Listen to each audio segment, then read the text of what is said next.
2025 गया, 26 आ गया। उम्र आपकी भी बढ़ी, हमारी भी बढ़ी।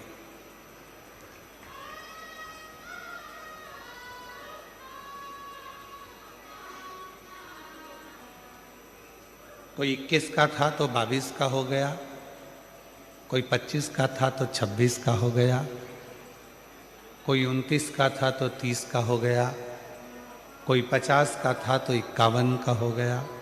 सबकी उम्र बढ़ी है। एक बार पार्वती जी ने शिव जी से पूछ लिया था कि तुम्हारी उम्र कितनी है। और यदि गुजरात वालों को मालूम हो, या जितने लोग इस पवित्र कथा को टीवी के माध्यम से, आस्था चैनल के माध्यम से, सोशल मीडिया के माध्यम से, यूट्यूब फेसबुक के माध्यम से सुन रहे हैं, उनको भी अगर मालूम हो कि शिव जी की उम्र कितनी है,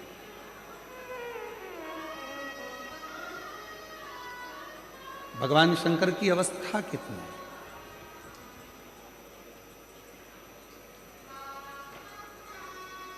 किसी को नहीं मालूम।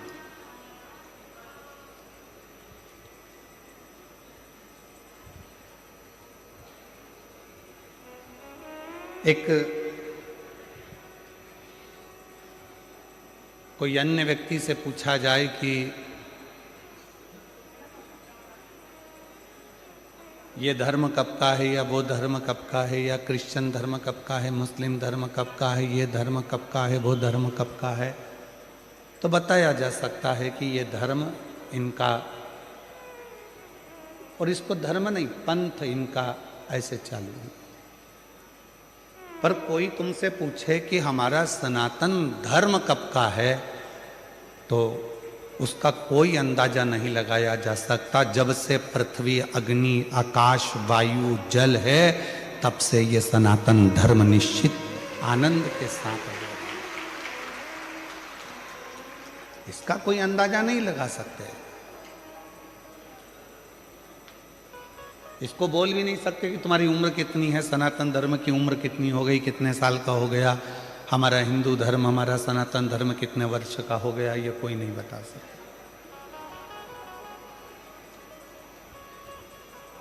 उसी तरह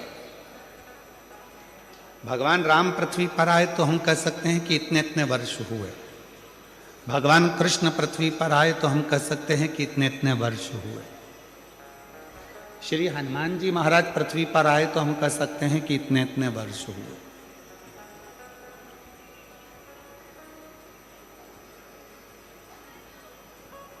परशुराम भगवान पृथ्वी पर आए तो हम कह सकते हैं कि इतने इतने वर्ष हुए।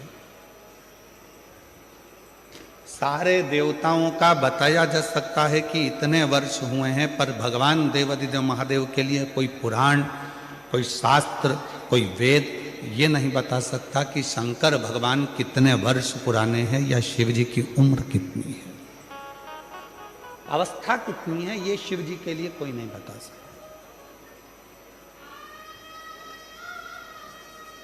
इसको बताना बहुत कठिन है, इसको जानना बहुत कठिन है।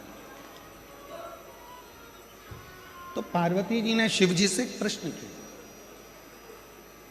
और प्रश्न भी इतना सुंदर था कि तुम्हारी अवस्था कितनी है, तुम्हारी उम्र कितनी है।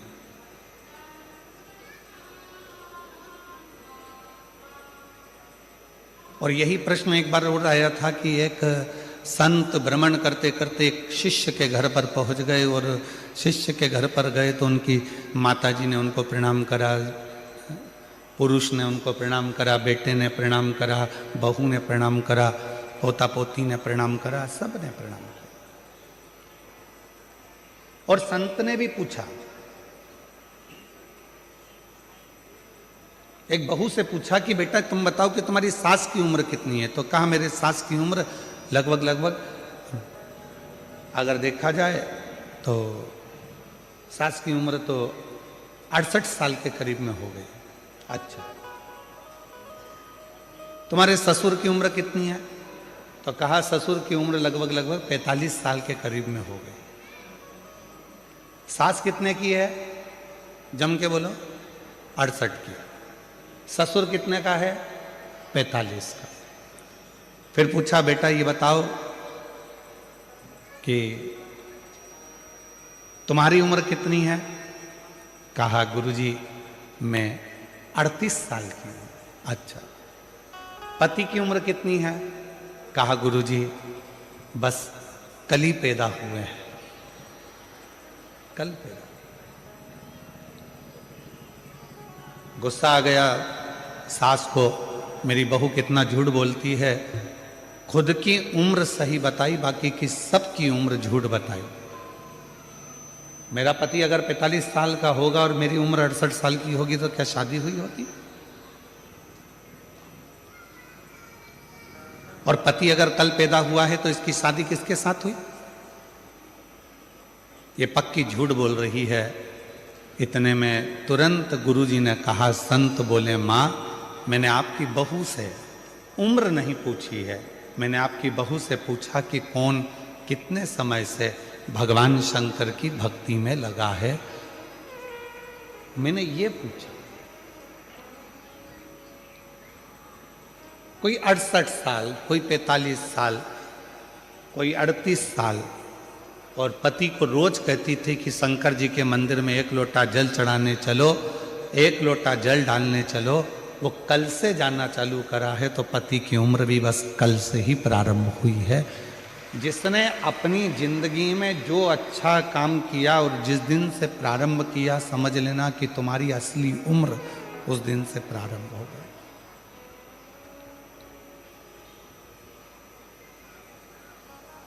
तुम्हारी सही उम्र उस दिन से प्रारंभ हो गई। पार्वती जी ने शिव जी से पूछा कि तुम्हारी अवस्था कितनी है? शंकर भगवान कुछ नहीं बोले, मुस्कुरा दिए। कभी कभी कोई कोई प्रसंग ऐसा होता है जिसमें पति पत्नी का कोई उत्तर नहीं देता और वो मुस्कुरा देता। और कभी कभी ऐसा भी होता है कि पत्नी कोई प्रश्न लेकर जिद कर कर पकड़ लेती है तो पति को उत्तर देना ही पड़ता है।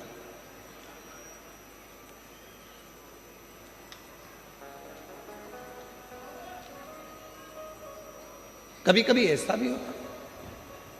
तो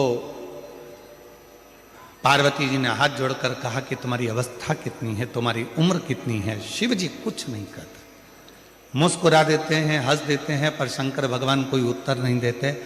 फिर पार्वती जी ने वापस पूछा, फिर पुनः पूछा तुम्हारी उम्र कितनी है? कितनी उम्र? उत्तर नहीं।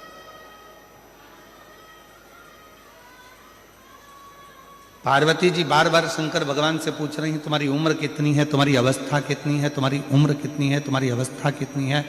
तब देवाधिदेव महादेव ने आखिरी में पार्वती जी से कहा, पार्वती मेरी उम्र जानकर, अवस्था जानकर तुझे करना क्या? क्या करना तुझे अवस्था जानकर, उम्र जानकर? शिव जी बोले, सुन पार्वती, मनुष्य की अवस्था कितनी भी हो, उम्र कितनी भी हो, पर हृदय हमेशा उसका जवान होना चाहिए, मन उसका युवान होना चाहिए। क्योंकि 80 साल की उम्र में भी अगर वो काम कर रहा है, 70 साल की उम्र में भी काम कर रहा है, और उसका मन अगर जवान है, उसका हृदय अगर युवान अवस्था का है, तो फिर वो धोखा नहीं खा सकता, अपने कर्म को पूरी लगनता से करता जाता, पूरी लगन।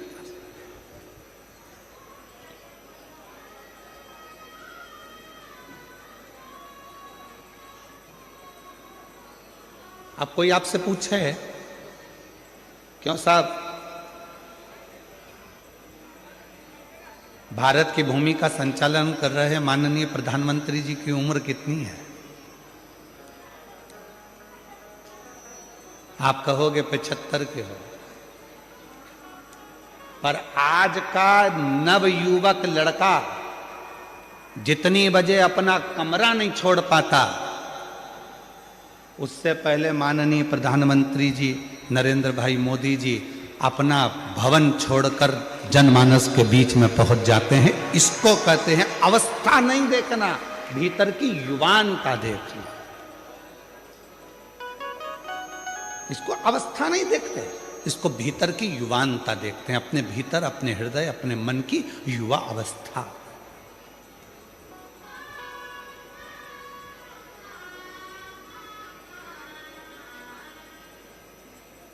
बुढ़ापा नहीं देखा। कोई कोई ऐसे भी होते हैं कि 60-65 में, आप लोगों में भी कई माताएं ऐसी बैठी होंगी, कई भाई ऐसे बैठे होंगे जो 25 बार घर में कह देते होंगे अब तो अवस्था हो गई रे, अब कमर से बनता नहीं है,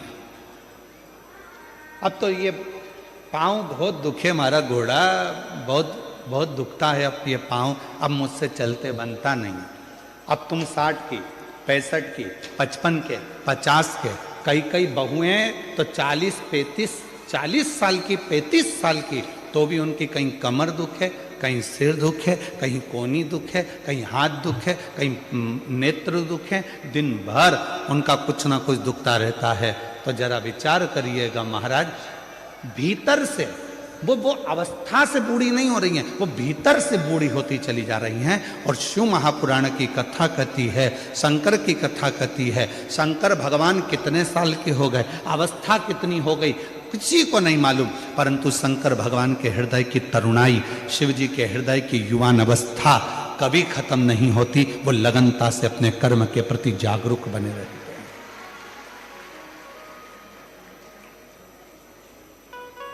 आप कितने जागरूक हैं ये आपके ऊपर निर्भर करता है।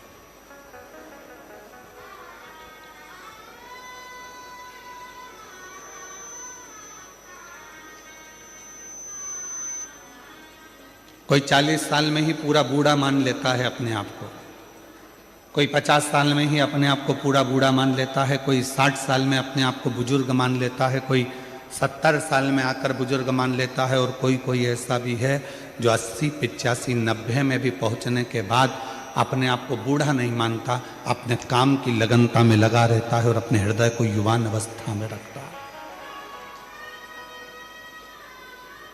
अपने भीतर की युवान अवस्था वो खत्म ही नहीं होने दे।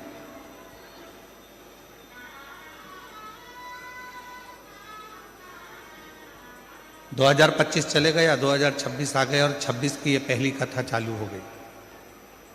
आज आप लोगों से निवेदन है, तुम कितने भी उम्र में बढ़ रहे हो मना नहीं, कितने भी धन में बढ़ रहे हो मना नहीं, कितनी भी फैक्ट्रियों में बढ़ रहे हो मना नहीं, कितनी भी गाड़ियों में बढ़ रहे हो मना नहीं, कितने ही बंगलों में बढ़ रहे हो मना नहीं, तुम कितनी भी उन्नति की सीढ़ी पर चढ़ रहे हो मना नहीं, पर इतना जरूर याद रखना कि अपने मन को हमेशा उम्र से मत तोलना।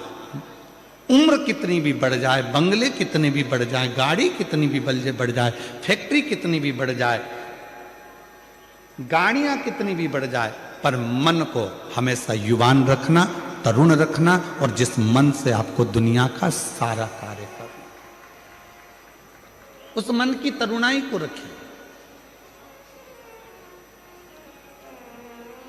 किसी ने कह दिया तुम्हारे बस का ये नहीं है, ऐसा हो नहीं सकता कि मेरे बस का नहीं, मेरे को करके मानना। किसी ने कह दिया तुम ये नहीं कर सकते, क्यों नहीं कर सकते, मेरे मन का पूरा विश्वास है, मैं ये कार्य कर कर रहूंगा।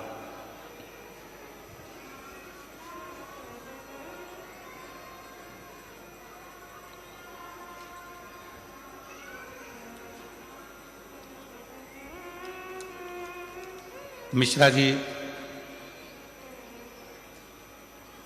आशुतोष जी इस कथा को लेकर आए थे, सेंगर जी इस कथा को लेकर आए थे, फिर उन्होंने माननीय श्री शास्त्री स्वामी श्री हरि जीवन दास जी महाराज से बात करी, छोटू भाई जी से बात करी कि ये कथा लेकर तो आ गए हैं, पर इतना विशाल कथा है, इतनी पब्लिक आती है, इसका अरेंजमेंट कैसे होगा, इसकी व्यवस्था कैसे होगी।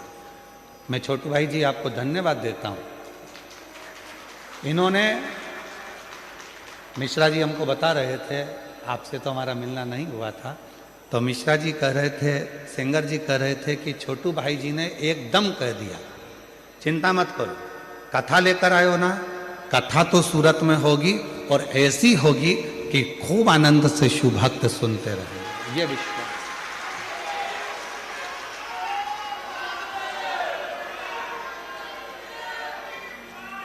मैं बहुत बहुत साधुवाद देता हूँ छोटू भाई जी आपको, साथ में मिश्रा जी, सेंगर जी आपको, और उससे ज़्यादा साधुवाद देता हूँ लड्डू गोपाल गौशाला के माननीय हरिजीवन दास जी महाराज जी को, जिन्होंने इस कथा को बड़ी सरलता और सहजता के साथ में संजोया, बहुत सरल।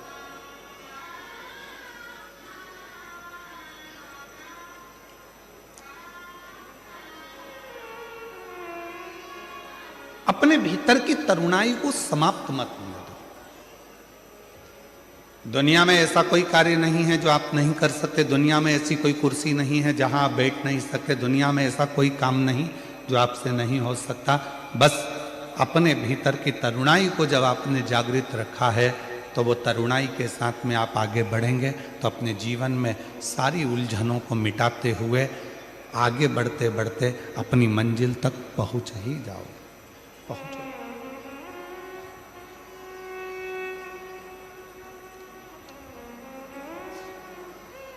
और मैंने तेरे ही भरोसे। हमारा निवेदन है, जिन जिन को हमारे भजनों के बोल मालूम है वो साथ साथ में बोला करो, क्योंकि केवल ये बोल नहीं है, ये परमात्मा से आपकी और हमारी प्रार्थना भी है। मैंने तेरे ही भरोसे हवा बिच उड़ती जागी, बाबा डोर में कटी जागी, भोले मेरी पतन शंभु मेरी पतन हवा बिच उड़ती जागी, बाबा डोर तो छीना में कटी जागी, भोले मेरी पतन। अपने भीतर की तरुणाई को कभी समाप्त मत होने दो, कभी भी। और कितनी सुंदर बात कही है भगवान शंकर की पवित्र कथा ने। शायद एक एक व्यक्ति के हृदय में ये बात पहुंचना चाहिए। उम्र बढ़े, जैसे जैसे उम्र बढ़े वैसे वैसे छोटों के साथ में रहने का प्रयास करो। जैसे पोता पोती नाती पंती, इनके साथ में जब आप उम्र बढ़ती है और इनके साथ रहना चालू करते हो तो तुम्हें अपनी उम्र का अंदाजा नहीं लगता कि तुम कितने साल के हो। उनकी मस्ती में मस्त रहकर तुम अपने जीवन को आनंदमय जी रहे हो। जीवन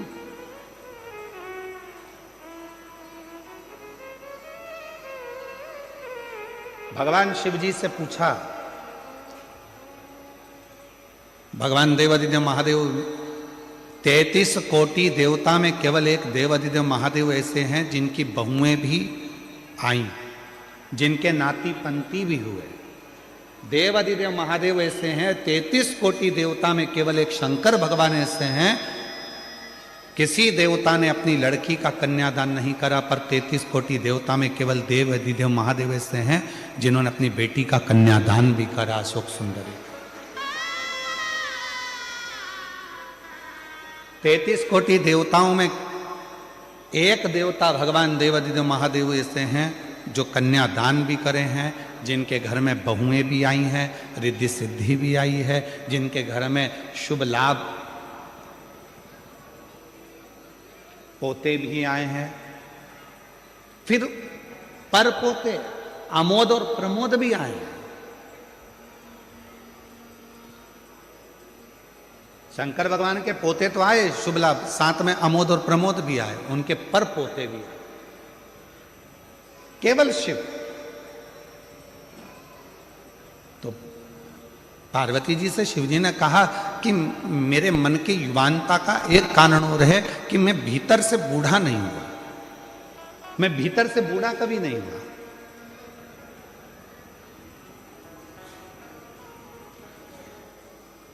मैं अपने पोतों के साथ में, अपनी बेटी के साथ में, अपने बेटे के साथ में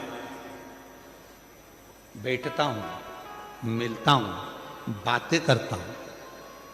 और आप लोगों से भी क्या कहते हैं हम जब शिव जी के मंदिर में एक लोटा जल चढ़ाने के लिए जाओ, शंकर जी के मंदिर में जब एक लोटा जल लेकर जाओ, थोड़ी देर अपने पिता के पास में बैठो, भगवान के पास में बैठो और पिता के पास में बैठकर अपने मन की बात करो। संसार के लोगों से कहोगे तो हो सकता है कि वो एक ना एक जगह पर जाकर कह दें, बाद में तुम्हारी हंसी उड़ा दें, बाद में तुम पर उंगली उठा दें, बाद में तुम्हारे लिए अपशब्द कह दें, बाद में तुम पर ताना दे दें। पर यदि तुम्हारे मन में कोई दुख है, तकलीफ है, कष्ट है, परेशानी है, तो जाओ एक लोटा जल अपने घर से भरकर शंकर के मंदिर तक लेकर जाओ और देव अधिदेव महादेव को जल चढ़ाकर अपने हृदय की बात कहो, तो धीरे धीरे वो दुख, वो तकलीफ, वो कष्ट तुम्हारा मिटते चले जाएगा। वो दुख मिटेगा, वो कष्ट मिटेगा, वो तकलीफ मिटेगी।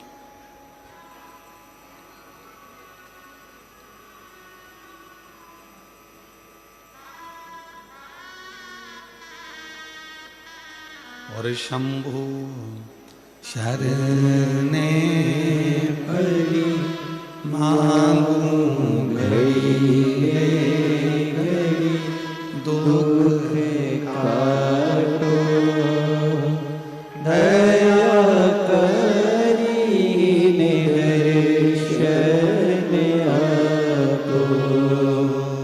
शंभु शरणे पड़ी मांगो घड़ी रे घड़ी दुख काटो दया करीने दर्शन आपो। शिव के पास थोड़ी देर जाकर बैठो, भगवान ओघड़दानी के पास में थोड़ी देर जाकर बैठो।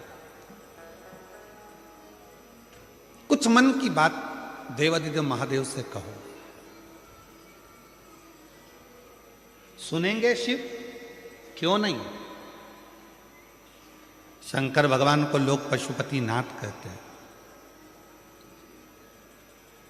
दुनिया में केवल एक है देव अधिदेव महादेव, मेरे शंकर भगवान पूरे देवों में, जो एक पशु, पक्षी, जीव, जलचर, थलचर, वायुचर सबकी बातों को ध्यान लगाकर सुनते हैं, सबकी बात।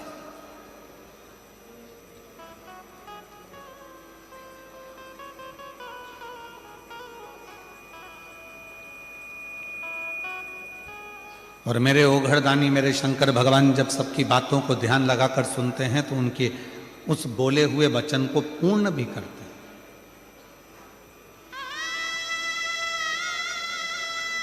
एक बड़ा सुंदर प्रसंग है राजा भोज का।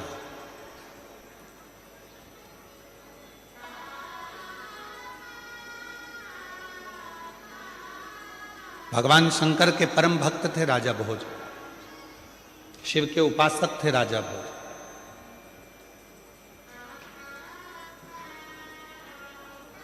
और भगवान शंकर की अविरल भक्ति में डूबे रहते थे राजा भोज। एक मां अहिल्याबाई होलकर, एक राजा भोज, वीर शिवाजी महाराज,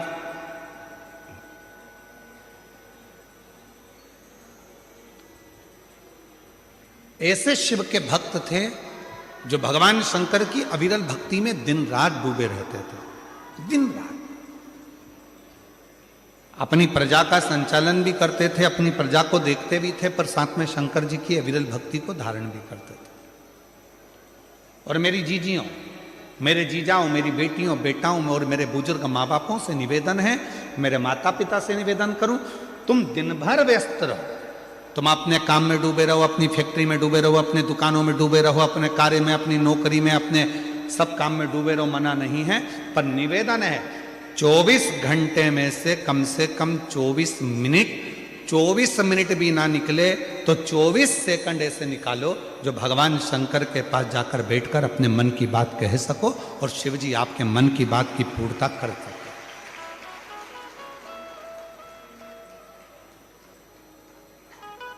कुछ क्षण भगवान के पास बैठा जाए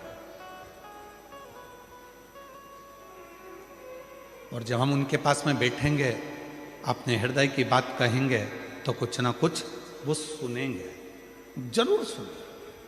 और यहां तक शिव महापुराण की कथा कहती है, अगर मन में कोई संकर है, मन में कोई संशय उत्पन्न हो गया, मन में कोई बड़ी भारी संकट उत्पन्न हो गया, कोई ऐसी बात तुम्हारे मन में आकर खड़ी हो गई है जिस बात का कोई निर्णय नहीं निकल रहा, तो एक बेलपत्र को हाथ की हथेली में रखकर अपने हृदय से उसको लगाकर मन से बाबा को अपने मन की बात कहकर जब वो बेलपत्र हम शिव जी को समर्पित करते हैं, मान लो हम कुछ नहीं कह पाए बाबा भोलेनाथ जी को, हम अपने दिल की बात शंकर भगवान को कुछ नहीं बता पाए और कुछ रह भी गया, तो हमारे मन की बात भगवान देवाधिदेव महादेव स्वीकार कर लेते हैं एक बेलपत्र के माध्यम से। जो हम चाहते हैं शिव उसको स्वीकार कर कर हमारी झोली खुशियों से भरना प्रारंभ कर देते हैं। एक बेलपत्र हमारी पूरी बात को शिव जी तक कह देती है।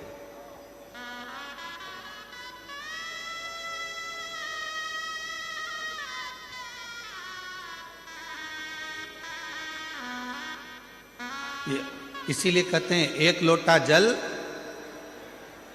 आवाज नहीं आई, जरा दमदारी से बोलो, सारी समस्या का हल बोल बम का नारा है, श्री शिवाय। अपने मन की बात शिव से कहना, भगवान शंकर से कहना, हृदय से कहना, स्वीकार है। राजा भोज भगवान शिव के परम भक्त थे, परम भक्त, बहुत उपासक।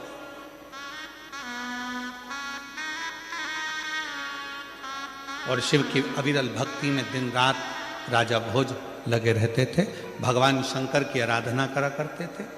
एक बार राजा भोज ने एक बहुत जरूरी मीटिंग बुलाई, सभा बुलाई। सारे सभा में सभासद आ गए, बैठ गए, सब सभासद बैठकर बात करने लगे। और सब ने बैठकर जब बातें करना प्रारंभ करी तो राजा भोज के मंत्री को खड़ा करा और मंत्री ने कहा कि हमारे राजा भोज की इस भूमि पर, इस नगर पर, इस राज्य में आसपास के लगभग 14 देश के राजाओं ने अपनी सेना तैयार कर कर इस भोज नगरी पर आक्रमण करने का प्रयास कर दिया है और विचार कर लिया है कुछ दिन में राजा भोज की इस नगरी पर आक्रमण होगा। राजा भोज की इस नगरी पर आक्रमण होगा। उसमें विद्वान को भी बिठाया, संतों को भी बिठाया, साधुओं को भी बिठाया, तपस्वियों को भी बिठाया, सन्यासियों को भी बिठाया। पूरी सभा लगी थी और संपूर्ण सभा में एक ही निर्णय बताया गया कि 14 देश के 14 प्रदेश के राजाओं ने सेना तैयार करी है और सेना तैयार कर कर वह आक्रमण कर रहे हैं। अब क्या करें? निर्णय दिया जाए, कैसे लड़ा जाए, निर्णय दिया जाए। इतने में मंत्री ने कहा, महाराज अपने पास में तो एक देश से लड़ने की सेना है, पर बाकी के देशों से लड़ा जाए इतनी सेना हमारे पास में नहीं। हमारे पास इतनी सेना नहीं है कि हम बाकी के लोगों से लड़ सकें, बाकी के लोगों के पास में इतने सारे देशों के युद्ध एक साथ में कर सकें, ये हमारे बस की बात नहीं है। तो अब कोई निर्णय निकाला जाए। तो सब ने निर्णय निकाला, सब ने कुछ कहा, कोई कुछ कहता था, कोई कुछ कहता था। कोई कहता था कि अपने देश में चारों तरफ खड्डे खोद कर उसमें आग लगा दी जाए जिससे दूसरे देश का व्यक्ति हमारे देश में ना आए। फिर किसी ने कहा हिंसक पशु पक्षियों को छोड़ दिया जाए जिससे ये सब समाप्त हो जाए। डीले कर तुम कम करो, बाहर की आवाज़ थोड़ी ज़्यादा आ रही है, उसको कम करो। कुछ ना कुछ ऐसा करा जाए जिससे ये सब हमारे पास में ना पहुंच पाए, ना पहुंच। तो फिर करें क्या? उसी में एक विद्वान बैठा हुआ था। उस विद्वान ने तुरंत कहा, एक काम करते हैं, हमने सुना है कि भगवान देवादिदेव महादेव को अगर प्रसन्न कर लिया जाए और भगवान शंकर यदि प्रसन्न हो गए, शिव यदि प्रसन्न हो गए, तो फिर कुछ भी दूसरा देश का कोई सैनिक हमारा बाल बांका नहीं कर सकता। ये विद्वानों ने राजा भोज से कह दिया और राजा भोज ने तुरंत शिव को प्रसन्न करने के लिए, भगवान शंकर को प्रसन्न करने के लिए राजा भोज ने अपने जितने आभूषण थे, रतन थे, माणिक थे, मोती थे, जितने भी हीरे पन्ना थे, सब शिव जी को समर्पित करना प्रारंभ कर दिया। जगह जगह पर जाते भगवान शंकर की पूजन करते, जिस ज्योतिर्लिंग में जाते शिव की आराधना करते, शंकर भगवान पर सोना चांदी हीरा पन्ना चढ़ा देते, माणिक चढ़ा देते, मोती चढ़ा देते, रतन चढ़ा देते, आभूषण चढ़ा देते, सारे जगह पर जा जाकर शंकर की आराधना करते, माणिक मोती हीरा पन्ना सोना चांदी सब चढ़ाते, पर शिव जी प्रसन्न नहीं। और इससे पहले अभी जो मुंबई में कथा हुई थी उसमें हमने एक बात कही थी, आप लोगों के स्मरण में होगी, शायद आप लोगों ने ध्यान दिया होगा। उस कथा में कहा था, मेरे शंकर भगवान को रिझाने के लिए बहुत सारे धन की जरूरत नहीं है, मेरे शंकर भगवान को रिझाने के लिए बहुत सारे वस्त्र की जरूरत नहीं है, मेरे शंकर भगवान को